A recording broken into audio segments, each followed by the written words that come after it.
maka n'ụbọchị Chukwu kere mmadụ n'elu ụwa ka o kere ife ọ ga-abụ n'ụwa ya bụ na adịghị azọ eze azọ n'ụwa a na-amụ eze amụ n'ụwa maka anyị nwa bụ ndị Igbo nọ na Ghana dị ka ụmụ Israel na Egypt Chukwu ewezitere onye ndu nke kwesịrị anyị n'ụwa onye ndu nwere ịfụnanya onye ndu ihe gbasara ụmụnne ya na-emetụ n'obi n'ụwa ya bụ His Royal Majesty Eze Dr. Ambassador Chukwudi Jude ihe na-etu Eze Ọhazurume 1 n'ala Ghana ezi nwa nze na lọlọ Emmanuel ihe na-etu afọ mụrụ eze n'Ụmụduru Ọha nke Nwangele Local Government n'Imo State ka isi wee bịa n'ụwa the CEO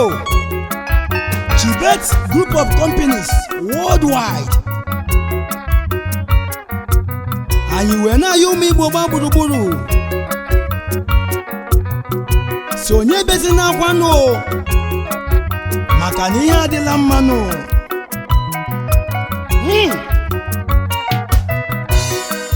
Igbo community le ọkwụ na-anụ n'olumo Igwe nwere eze onye bezi na ihe adịgo mma Igwe nwere eze ọhaneze ndị Igbo le ọkwụ na-anụ n'olumo Igwe nwere eze onye bezi na ihe adịgo mma Igwe nwere eze hala Owerele unu si mmepe ole Igwe nwere eze onye bezi na ihe adịgo mma Igwe nwere eze Enugu steeti le ọkwụ na-anụ n'olume Igwe nwere eze onye bezi na ihe adịgo mma Igwe nwere eze Anambra steeti le ọkwụ na-anụ n'olumo Igwe nwere eze onye bezi na ihe adịgo mma Igwe nwere eze Ebonyi steeti le ndọma m jaba mba Igwe nwere eze onye bezi na ihe adịgo mma Igwe nwere eze Abia steeti le ọkwụ na-awụ ndị mma o Igwe nwere eze onye bezi na ihe adịgo mma Igwe nwere eze eze nwere obiọma eze udo eze ihe ọma na-adị mma n'obodo le onye ọma anyị na-ekele eze ndị Igbo maka ụlọ akwụkwọ mepere anyị na Ghana ebe a na-amụ Igbo ya bụ maka ndị na-amara otu esi asụ Igbo n'ụwa unu anụna na anyị enwe n'Igbo village ya bụ ala Igbo na Ghana Enugu steeti le ọkwụ na-anụ n'olume Igwe nwere eze onye bezi na ihe adịgo mma Igwe nwere eze Anambra steeti le ọkwụ na-anụ n'olumo Igwe nwere eze onye bezi na ihe adịgo mma Igwe nwere eze Ebonyi steeti le ndọma m jaba mba Igwe nwere eze onye bezi na ihe adịgo mma Igwe nwere eze Abia steeti le ọkwụ na-awụ ndị mma o Igwe nwere eze onye bezi na ihe adịgo mma Igwe nwere eze eze nwere obiọma eze udo eze ihe ọma na-adị mma n'obodo le onye ọma anyị na-ekele eze ndị Igbo maka ụlọ akwụkwọ mepere anyị na Ghana ebe a na-amụ Igbo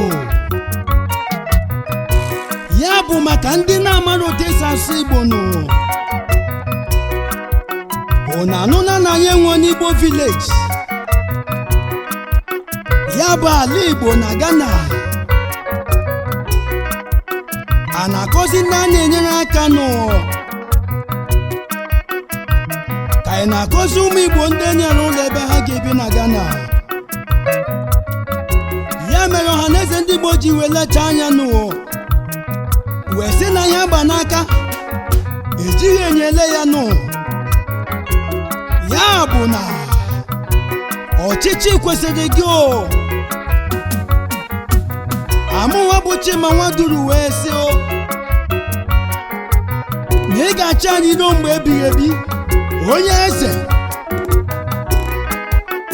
onye eze biri nụ onye eze dị anyị mma nụ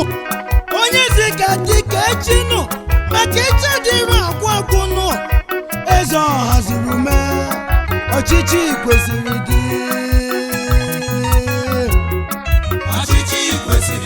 ọha na eze ndị Igbo kwụ n'azụ Imo steeti si gị gaba n'iru Abia steeti so gị n'azụ Anambra steeti so gị ejenu Ebonyi steeti si gị gawa n'iru Enugu steeti so gị ejenu Chima Nwaduru so gị ejekwanu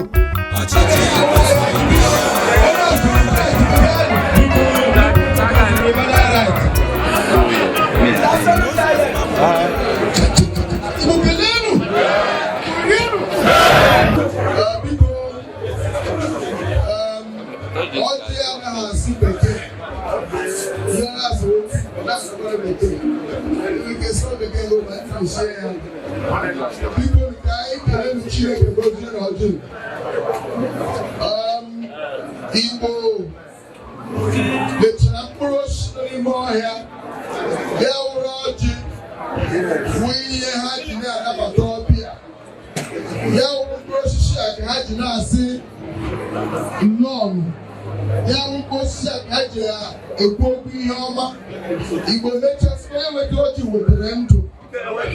Igbo mechasị na onye hụrụ na ihe eche ọdịnihu Igbo lecha ọjị a osisi a sị na onye ntara ga-adọta ndụ lechaa ya so onye ntara ga-adọta udo biko nụ ka anyị na-awa ọjị a asị Chineke bi n'eluigwe nke kpọtụrụ ụmụ ya si n'ala Naịjirịa ala Liberia ala dị ebe iche iche bịarute enweghị ihe ọjọọ mere ha ọkụ akpọ ha n'ukwu ka ha na-ala Chineke dube ala n'ụdị n'aha Jizọs ka anyị na-ata ọjị a ana m asị Chineke bi n'eluigwe ihe ọbụla bụ ihe anyị kwuru bịa n'ala ụmụ Naịjirịa bi n'ala wụ naanị ndị Igbo ihe ndị Naịjirịa hụrụ ka ọ dịrị anyị mma n'aha Jizọs ana m asị ka anyị na-ata ọjị a ọ bụrụ na ọrịa nọ anyị n'ime ka ọjị agwọ anyị ọha ka ọrịa n'aha Jizọs ka anyị na-ata ọjị a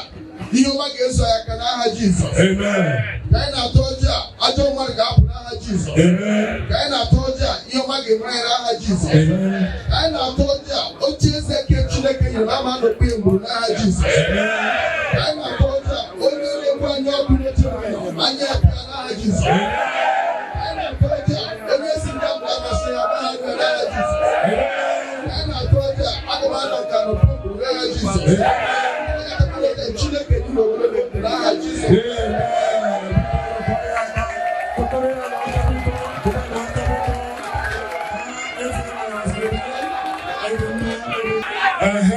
ezi bụ onye ọ ga-adịrịla tupu ndị imeela Chineke gọzie gị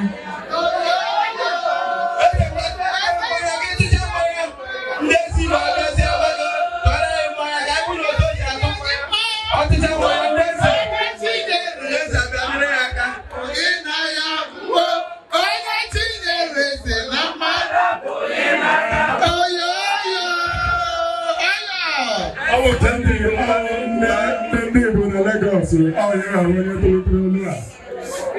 ọ dị mma biko unu ga-enu ntị ka eze ndị Igbo na Ghana wachi izizi nke mbụ tupu ya eme ka ahụ ọ na-atụ mmanya biko ka anyị ga-enye ntị Igbo kelenu Igbo rienu Igbo ṅụọnụ Igbo kpọtanụ biko ọ na-awụ mgbe ntị ya nwoke ndị okenye na-awụ mmanya n'ala anyị che ma na akpọkọ anyị che ma ihe ọjọọ ka ha mege mana ka anyị na-ebe amata na ihe ọjọọ ka ha mege ndị ụkọchukwu na-awụkwa mmanụ n'ala masa egwede okwu ma nke anyị na-awụ ka anyị akpọkpukwe Chineke maka nwa ahụ mmụọ agụgọ nga Chineke ka anyị na-akpọkwu maka onye kere elu kpe ala ka anyị na-akpọkwu Chineke asị Chineke ukwu ụmụ gị ji bụ ije ka a ga-eji ala n'aha Jizọs ka anyị na-agụ mmanya ana m asị ihe onye chere ka ọ bụrụ ihe ọ ga-abụ n'aha Jizọs ka anyị na-agụ mmanya ana m asị akụnụba ga-ezu anyị ahụ n'aha Jizọs ka anyị na-agụ mmanya asị Chineke gozie ọbụla n'ebe a na ọmụ nwoke na ọmụ nwaanyị n'aha Jizọs. Ka anyị na-agọ mmanya ana m asị enwe onye na-ebighị n'udo n'ụlọ ya ma ya ma nwunye ma ụmụ ya na ụmụnne ka mmanya na-atụ n'ala kudotụrụ n'aha Jizọs. Ana m agụkọ mmanya na-asụ Chineke ọ gị mere ka ụbọchị taa maa mma otu a. Enweghị ihe mebiri emebi na ihe ikere eke. Ihe ọbụla mere na imoto si wee mee ka o si wee dịrị ka Chukwu nwa bụ Chineke moto si wee dịrị. Chineke ka ebumnobi gị mezuo n'ebe a nọ n'aha Jizọs Kraịst bụ onye nwe anyị.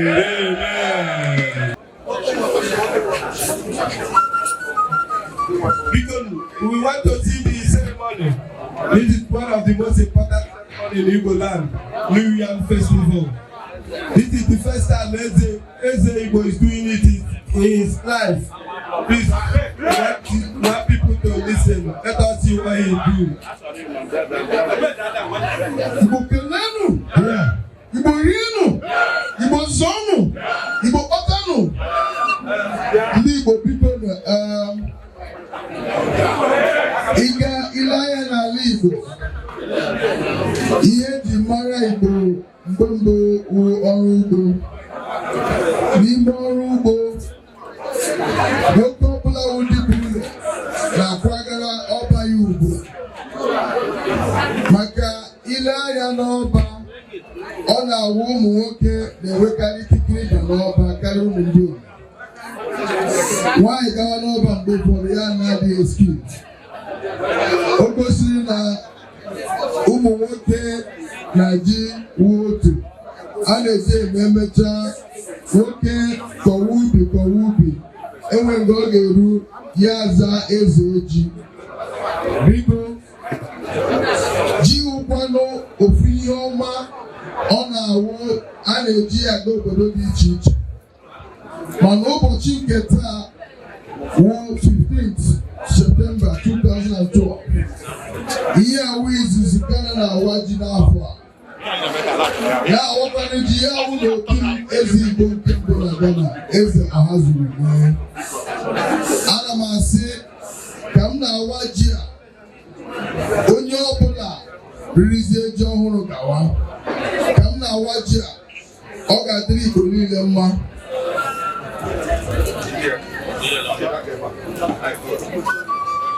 Ka m na-awa ji a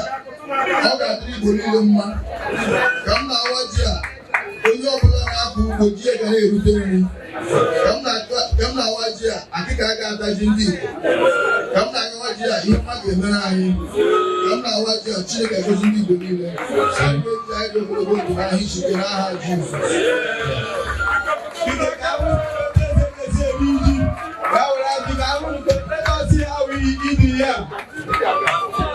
Let us see the last ceremony. Let him eat yam. This will commence. He's eating of two yam. For him. This is an indication that every Igbo man can now eat yam in Ghana. Every Igbo man can now start eating yam in Ghana.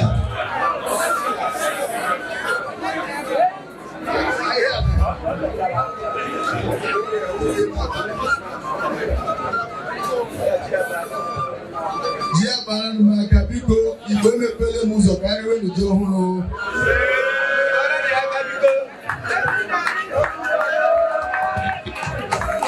Biko a na-eme ya ezigbo na ndị eze ọdịnala. Onye nnọchite anya ndị eze udo riela ejiri aha ndị ọzọ. Onye nnọchite eze ndị ọdịnala eriela. Onye nnọchite ndị Igbo Association Harrison ga-abịa eji. A na-achọ ịkpọ maka Colonel Achizie Ere the African Hannibal ejiro ka were oche.